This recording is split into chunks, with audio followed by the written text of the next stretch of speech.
ए और बी स्वतंत्र घटनाएं हैं, ठीक है ना, ए और बी स्वतंत्र घटनाएं हैं। तो अगर स्वतंत्र घटनाएं हो तो ये फॉर्मूला और तरीका याद कर लो कि ए इंटरसेक्शन बी अगर हमें निकालना हो, ठीक है, तो इसकी वैल्यू अगर स्वतंत्र घटनाएं हैं, इंडिपेंडेंट इवेंट्स हैं, तो P A into P B के इक्वल होता है ये। अगर इंडिपेंडेंट इवेंट है तो पी ए इंटरसेक्शन बी अगर हमें निकालना हो तो P A multiply P B इसके इक्वल होता है। अब पी ए की वैल्यू दी हुई है 3/5 और पी बी की वैल्यू है 1/5, तो इनकी मल्टीप्लाई कर देंगे, हो जाएगा 3/15। ये तुम्हारा पहला क्वेश्चन हो गया है।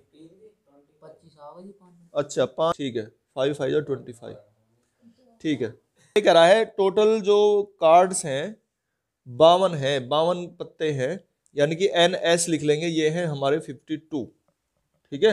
और इसमें कह रहा है काले, तो काले रंग के पत्ते कितने होते हैं बताओ, काले रंग के कितने होते हैं 26, ठीक है ना। जो चिड़िया है और जो हुक्म है वो काले रंग के होते हैं, तो इस तरह से हमें काले रंग के पत्ते 26 हो गए। और ये कह रहा है बिना प्रतिस्थापित किए, विदाउट रिप्लेसमेंट, मतलब एक पत्ता निकाल लिया तो फिर उसको रखा नहीं वापस। तो जब एक पत्ता निकालेंगे, जैसे काले पत्ते हैं हमारे 26, ठीक है, तो एक पत्ता निकालने की प्रायिकता निकाल लो, काले रंग का एक पत्ता निकालने की प्रायिकता, ये लिखेंगे हम, काले रंग का एक पत्ता निकालने की प्रायिकता।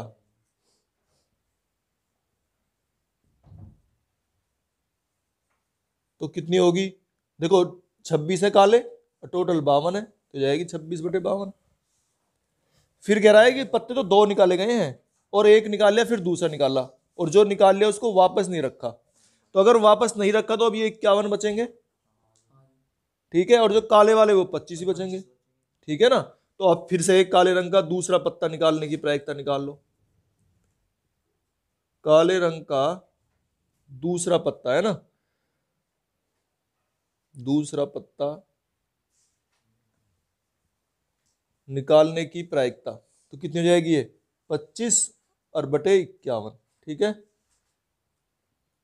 ठीक है। तो पत्ते तो लेकिन 2 निकाले गए हैं, एक के बाद फिर दूसरा, तो इस तरह से जो ये प्रायिकता पूछना चाह रहा है वो हमारी हो जाएगी इंडिपेंडेंट इवेंट्स। देखो ये ही इंडिपेंडेंट इवेंट होती हैं, स्वतंत्र घटनाएं हैं, तो इसलिए इनकी मल्टीप्लाई कर देंगे, 26/52 मल्टीप्लाई 25/51, बस इनकी गुना करके भाई 26 दूनी 52 ही आ जाएगा, तो 25 और बटे 102, इससे ज्यादा और हल कुछ हो ही ना रहा इसका, ठीक है।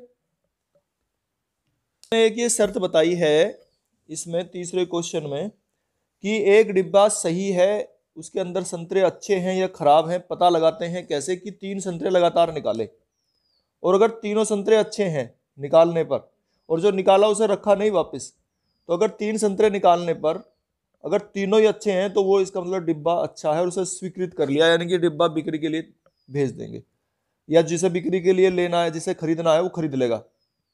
अगर डिब्बा अच्छा है, उसका पता लगाने का तरीका है कि 3 संतरे निकाल के देखे और तीनों ही अच्छे हैं, तो इसका मतलब डिब्बा खरीद लिया, नहीं तो खरीदा नहीं।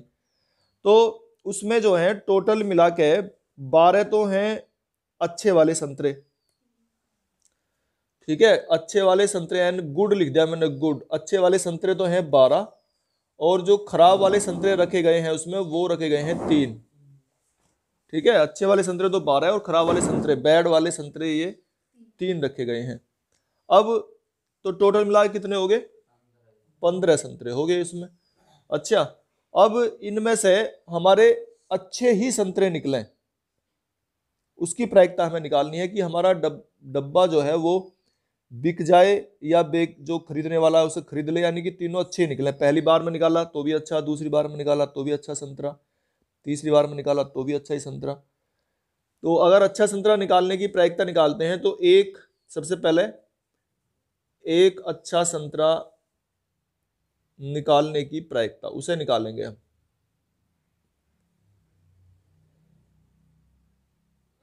तो एक जो अच्छा संतरा है उसकी प्रायिकता क्या होगी, अच्छे वाला तो ये है 12 है, ठीक है, तो 12 में से ही एक इनमें से कोई सा निकले तो 12/15, फिर जो निकाल लिया उसे वापस नहीं रखा, तो कितने रह गए ये अब, और ये वाले कितने रह गए 14, ठीक है ना। तो दूसरा अच्छा संतरा, पहला तो अच्छा निकला ही है, अगर दूसरी बार में भी निकाला और वो भी अच्छा संतरा ही निकला तो जाएगी इसकी प्रायिकता 11/14। फिर उसे भी वापस नहीं रखा, तो अब कितने रह गए ये 13, और ये कितने रह गए 10।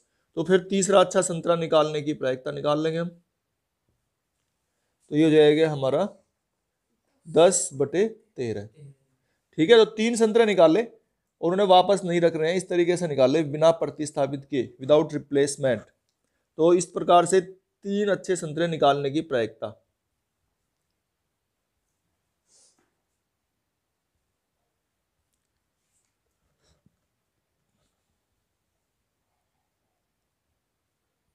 इसकी प्रायिकता हमें निकालनी है, तो ये क्या हो जाएगी 12/15 और गुना 11/14 और गुना 10/13। इनकी गुना कर लो, सोल्व कर लो, बस ये इसका आंसर हो जाएगा।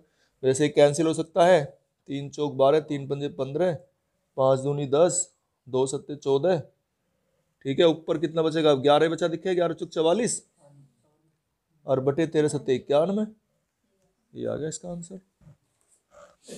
में ये कह रहा है कि एक सिक्का और एक पांसे को टॉस किया जाता है, उछाला जाता है।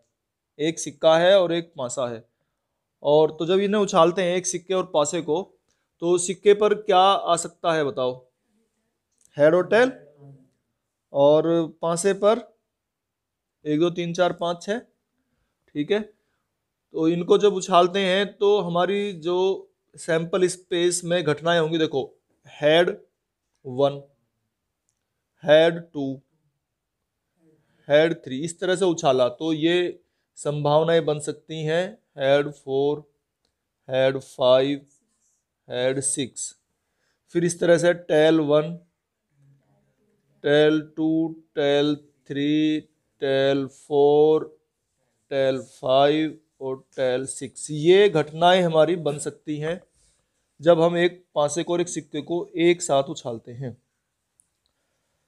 अब ये कह रहा है 2 घटनाएं हैं, एक घटना तो है ए इसकी, और एक घटना में ये कहता है सिक्के पर हेड प्रकट होता है, हेड। तो हेड वाली कौन सी घटनाएं हैं, इन्हें लिख लेंगे हम। देखो ये हैं हेड वाली, हेड 1 है, हेड 2, हेड 3 और हेड 4 और हेड 5 और हेड 6। इस तरीके से ये घटनाएं ए घटना है, ये ए के अंदर है। और बी घटना है पांसे पर संख्या 3 प्रकट होती है। बी जो घटना है वो कह रहा है ये पांसे पर संख्या 3 प्रकट होती है। तो लिखो पांसे पर संख्या 3 यानी कि हेड और 3 ऐसा आ सकता है, या टेल और 3 ये आ सकते हैं। इस तरह से बी घटना है हमारी। अब ये पूछना चाहता है कि घटनाएं ए और बी स्वतंत्र हैं या नहीं। तो एक बार ए इंटरसेक्शन बी निकालो, इसका कितना होगा। ए और बी में इंटरसेक्शन मतलब कॉमन, कॉमन कौन सा है बताओ, हेड 3 ये हमारा कॉमन है, ठीक है। टेल 3 कहाँ कॉमन है इसमें, टेल 3 कहाँ है। अब देखो ये हमने निकाल लिया, अब इनकी घटनाएं निकालेंगे अलग अलग। ये तो पी इंटरसेक्शन बी है, अगर इसकी प्रायिकता निकालना चाहें पी ए इंटरसेक्शन बी की, तो क्या लिखेंगे हम, 1 और बटे नहीं ये कितने हैं सारे 12, ये आ गया पी इंटरसेक्शन बी। इसकी प्रायिकता तो ये निकल गई। पी ए निकालो, पी ए की प्रायिकता निकालेंगे हम। ए में कितने हैं ये 6, और ये कितने हैं तो 6/12, ठीक है। 1/2 आ गया, ये आ गया 1/2 पी ए। फिर पी बी निकालेंगे, पी बी 2/12, तो ये कितना आ गया 1/6। और अब हम देखते हैं कि पी ए और पी बी की मल्टीप्लाई अगर हम करते हैं, पी ए और पी बी इनकी मल्टीप्लाई करो, कितना आएगा 1/2 और 1/6, कितना आ गया 1/12। और अगर पी ए इंटरसेक्शन बी और इनकी मल्टीप्लाई बराबर है तो इसका मतलब कैसी घटनाएं हैं ये, हाँ, तो पी ए इंटरसेक्शन बी जो है वो पी ए और पी बी की मल्टीप्लाई के बराबर आ रहा है। इसका मतलब ये स्वतंत्र घटनाएं हैं या इंडिपेंडेंट इवेंट्स हैं। ये है हमारा 5। तो ये कह रहा है कि पांसे पर जो संख्याएं लिखी हुई हैं वो हैं हमारी 1 2 3 लाल रंग से हैं। तो एस जो सैंपल स्पेस है उसमें जो इवेंट्स है हमारी 1 2 3, एक तो ये हैं और 4 5 6, यही तो आते हैं ये सैंपल। अब ये तो लिखे हुए हैं हमारे किससे, लाल रंग से, और ये तो ये तो लिखे हैं लाल रंग से और ये लिखे हैं ग्रीन कलर से। अच्छा, अब ये कहता है कि इस पांसे को उछाला गया है और ए घटना सम संख्या की है। ए में तो सम संख्या आती है, तो सम कौन कौन सी हमारी 2 4 6, ये सम संख्या है। बी जो घटना है वो कह रहा है कि संख्या लाल रंग से लिखी गई है। अब लाल रंग से वाली कौन सी थी, 1 2 और 3, ये लाल रंग वाली हैं। अब ये कहता है कि ए और बी स्वतंत्र हैं या नहीं है, ये बताना है। क्या ए और बी स्वतंत्र हैं, इंडिपेंडेंट इवेंट्स हैं या नहीं है। तो हम कैसे निकालेंगे, देखो ए इंटरसेक्शन बी निकालो, क्या होगा, देखो 2 ही है बस, ए इंटरसेक्शन बी है 2। अब इसे क्या लिखेंगे हम पी ए इंटरसेक्शन बी निकालो, तो ये 1 है और बटे में 6 है, टोटल घटना तो 6 है ये, तो 1/6 आ गया P intersection B. P A और पी बी अलग अलग भी निकालेंगे हम, इनकी गुणा देखते हैं, अगर इसके इक्वल आ गई तो स्वतंत्र है और नहीं आई तो नहीं है। तो पी ए निकालेंगे, पी ए कितना हो जाएगा 3/6, कितना आ गया ये 1/2। और पी बी निकालेंगे हम, पी बी कितना है 3/6, ये भी 1/2 ही आ रहा। इनकी गुणा निकालेंगे, पी ए और पी बी की गुणा कितनी आ जाएगी 1/4, और 1/4 है ये तो,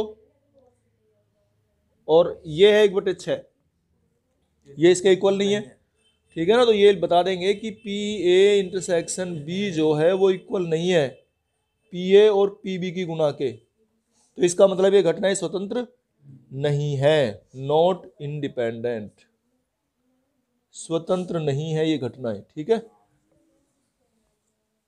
तो देखो इसमें अगर हम निकालते हैं P E intersection F equal to P E और पी एफ, इनकी मल्टीप्लाई निकालेंगे हम, ये तो हमें पता ही है 1/5 है। और पी ई और पी एफ की प्रोडक्ट निकालते हैं, तो पी ई और पी एफ की प्रोडक्ट कितनी हो जाएगी, ये 3/5 और 3/10, तो कितना आ गया 9/50 आ गया ये, और ये इसके इक्वल है ही नहीं, तो स्वतंत्र घटनाएं नहीं है, ठीक है ना, नॉट इंडिपेंडेंट। ये इस तरीके से हम इसे निकाल देंगे।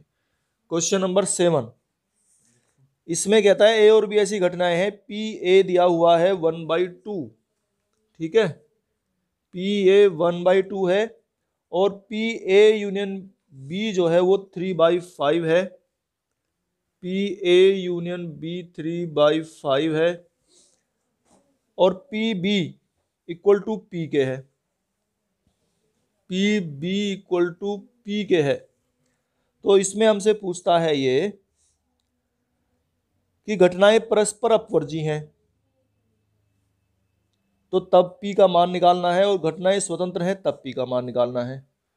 तो घटनाएं परस्पर अपवर्जी हैं, देखो अगर परस्पर अपवर्जी होती हैं तो इसका मतलब है P A इंटरसेक्शन B का जो मान है वो हमारा 0 होता है अगर परस्पर अपवर्जी हो, ठीक है। तो P A union B equal to हमने पढ़ा है formula P A plus P B और minus P A intersection B. अब पी ए यूनियन बी तो ये रहा हमारा 3/5, पी ए कितना है 1/2, पी बी कितना है ये रहा पी के, और पी ए इंटरसेक्शन बी कितना है 0, ठीक है। ये फर्स्ट पार्ट कर रहा हूं मैं, तो इसको 1/2 को इधर पहुंचा दो और यहाँ से पी की वैल्यू निकल जाएगी, तो पी की वैल्यू आ जाएगी हमारी 3/5 माइनस 1/2, तो आ गया 10, और ये 6 माइनस 5 यानी कि 1/10, ये पी की वैल्यू आ गई 1/10। अच्छा, और अगर इसका सेकंड पार्ट करते हैं, सेकंड पार्ट में ये कह रहा है कि ए और बी कैसी घटनाएं हैं, स्वतंत्र घटनाएं हैं। अगर स्वतंत्र घटनाएं हैं तो पी ए इंटरसेक्शन बी का जो मान है वो पी ए और पी बी की मल्टीप्लाई के बराबर होता है। पी और पी बी की मल्टीप्लाई, तो पी ए कितना है हमारा 1/2 और पी बी कितना है पी, तो ये पी ए इंटरसेक्शन बी का मान आ गया p/2। इसे हम फॉर्मूला यही वाला लगाएंगे, पी ए यूनियन बी, और इसे सोल्व करेंगे। पी ए यूनियन बी की वैल्यू निकालेंगे जब हम, तो देखो P A union B formula वही लगाएंगे, P A plus P B और minus P A intersection B. अब पी ए यूनियन बी का मान तो है 3/5, पी ए का मान है हमारा कितना 1/2, पी बी का मान है पी, और पी ए इंटरसेक्शन बी का मान ये निकाला हमने p/2 माइनस p/2। इसे सोल्व कर लेंगे, देखो p में से p/2 माइनस करेंगे तो p/2 आएगा ये, तो 3/5 और इस 1/2 को इधर ले जाओ, -1/2 और इधर आ गया ये p/2। अब इसमें से माइनस कर लेंगे 6 - 1, तो p/2 इक्वल टू 1/10 आ जाएगा ये, है ना, 2 इधर पहुंच गया, तो p इक्वल टू 2/10 या 1/5। तो p के दो मान अलग अलग निकल गए।